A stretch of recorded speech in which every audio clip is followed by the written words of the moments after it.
2008'de korku filmleri işkence pornosuna ve bulunmuş görüntülere yönelirken, The Strangers, sadeliğine rağmen izleyiciyi gerçekten rahatsız eden, sessizce rahatsız edici bir konuyla karşımıza çıktı. Bir grup maskeli katilin sırf evde oldukları için bir çifte işkence etmesi fikri sinir bozucuydu. Ve gölgelerin arasından birinin gizlice yaklaşıp saldırmayı beklediği ve daha da kötüsü sırf eğlence olsun diye çok gerçek korkuları uyandırıyordu. The Strangers, türün izleyiciyi olabildiğince iğrendirmeye çalıştığı bir dönemde taze bir soluktu. Geçtiğimiz yıl Die Hard 2, Deep Blue Sea ve kötü şöhretli Cutthroat Island gibi filmlerin yönetmeni Renny Harlin, planlanan üçlemenin ilk yeniden başlatmasını The Strangers Chapter 1 ile yayınladı. Chapter 1 ile Harlin, esasen The Strangers'ın daha kötü bir versiyonunu yapmayı başardı ve onu hiçbir gerilim içermeyen ve orijinal filmin yaptığı kadar iyi çalışmasını sağlayan altta yatan korku olmadan beyinsiz bir katliam filmine dönüştürdü. Hafifçe söylemek gerekirse, bu yeniden başlatma üçlemesi kötü bir başlangıç yaptı. Ancak Harlin,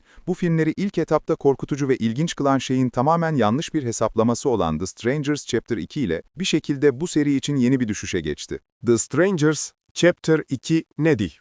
Yabancılar Bölüm 2, en başından itibaren anlamsız geliyor. Film, yabancılara karşı işlenen rastgele şiddet eylemlerinin ne kadar çok cinayet olduğuna dair bir istatistikle açılıyor. Ancak birinci bölümden sonra Maya, nişanlısı Ryan'ı gözleri önünde öldüren ve onu ölüme terk eden maskeli adam ve iki maskeli kadın suç ortağına yabancı değil. Hatta Şerif Rotter'ın yerel lokantada Maya'nın hala hayatta ve hastanede olduğu haberini vermesinin ardından, bu üç maskeli katilin işi bitirmek için Maya'nın peşine düşmesi uzun sürmüyor. Hayatınızda hissettiğiniz en uzun 98 dakika boyunca Maya, bu üçlünün pençesinden defalarca kaçmayı başarır ve ara sıra kendisine yardım edebileceğine inandığı birini bulur. Ancak bu kişi ya katiller tarafından öldürülür ya da Maya tarafından gerçekten katil olduklarından şüphelenir. Maya güvenliğe ulaşmaya çalışırken kimse gerçek bir insan gibi konuşmaz veya davranmaz. Her karar neredeyse etkileyici derecede aptalcadır ve bu hikayenin 3 film boyunca anlatılması gereken müstehcen noktaya nasıl bu kadar uzatıldığını birden fazla kez sorgulayacaksınız. The Strangers, Chapter 2, orijinalini bu kadar etkileyici yapan şeyi anlamıyorum. Harlan ve yazarlar Alan R. Cohen ve Alan Friedland aynı zamanda bölüm 1'i de yazmış ve garip bir şekilde Robert Downey Jr. ve Zach Galifianakis yol komedisi Son Tarihi birlikte yazmışlardır. Yabancılara bakıp, hey, ya bunu yeniden yapsak ama işe yarayan her şeyi torpillesek demiş gibi görünüyorlar. Hemen baştan itibaren bölüm 2 artık rastgele bir şiddet eylemi değil. Temizlemeleri gereken gevşek bir iş olan Maya'yı avlamak için doğrudan bir girişim. O orijinal filmde katil üçlüsü mantık ve zaman kurallarına göre oynayan, etten kemikten manyaklar gibiydi. Bölüm 1'de olduğu gibi bu ikinci bölüm onları herhangi bir zamanda ortaya çıkabilen ancak yine de kahramanımıza nispeten yakın olduklarında en aptalca seçimleri yapmayı başaran temel, sıkıcı film seri katiline dönüştürüyor. Tamam, peki ya korku hissi ne olacak diye sorabilirsiniz. Doğal olarak burada yok. Harlan, bu hikayeyi zahmetli bir şekilde yavaşlatmanın gerilimi istikrarlı bir şekilde artırmakla aynı şey olduğunu düşünüyor. Sahneler çok uzun sürüyor ve temelde Maya'nın saklanma yeri bulmak için zaman ayırması, bir katilin içeri girmesi ve en kötü zamanda en ufak bir ses çıkarması, katilin daha sonra dikkati dağıldığı, devam ettiği ve bütün bunlar tekrar yaşanıyor. Sanki Harlan, Cohen ve Friedland, bölüm 1'in en etkili kısmının Maya'nın sürünürken eline yanlışlıkla bir çivi geçmesi sonucu sessiz kalması gereken gerilimli bodrum sahnesi olduğunun farkındaymış gibi, bu yüzden o anı hiçbir heyecan veya korku olmadan sürekli olarak yeniden yaratmaya karar vermişler. Bölüm 2 sizi gerginleştirmiyor ancak her sahneyi sıkıcı bir şekilde yavaş yavaş geçerse aynı etkiyi yaratacağını düşünüyor. Kötü haber, aslında tam tersi bir etki yaratıyor.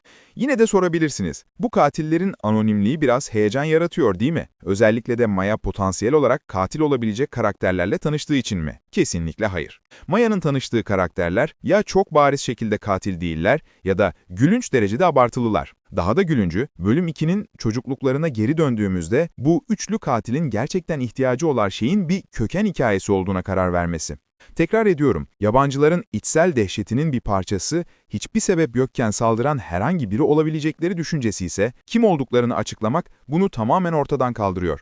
Her nasılsa, Chapter 1, The Strangers Chapter 1'den bile daha kötü. Harlin'in burada bir korku filmi yönetmeni olarak ne kadar beceriksiz olduğu da inanılmaz. Bir sahnede Maya hem katillerden hem de kendisine yardım etmeye çalışan insanlardan deli gibi kaçtıktan sonra tekrar açılan yaralarını dikmek zorunda kalıyor. Bu, Harlin için bir koz olmalı. Filmlerde insanların kendilerini dikmek zorunda kalması, seyircilerin koltuklarında ürpermelerini sağlamanın kolay bir yolu. Yine de sahne, dikişin görülmesini zorlaştırdığı için, hatta bir noktada Maya'nın eliyle kapattığı için, Harlin bunu bile mahvediyor. Sayısız başka film bu sahneyi iyi yaptı. Böyle bir anı rahatsız edici kılmak için çok fazla şeye gerek yok ama Harlin bunu bile beceremiyor. Cohen ve Friedland'ın senaryosu bu hikayenin ne kadar absürt bir şekilde ilerlediği konusunda çoğu zaman gülünç. Yapılan her seçim kötü bir seçim, her an bitmek bilmiyor ve bu katillerin kim olduğuna dair kesinlikle hiçbir korku veya merak yok. Peter Jackson'ın Hobbit üçlemesinden beri hiçbir hikaye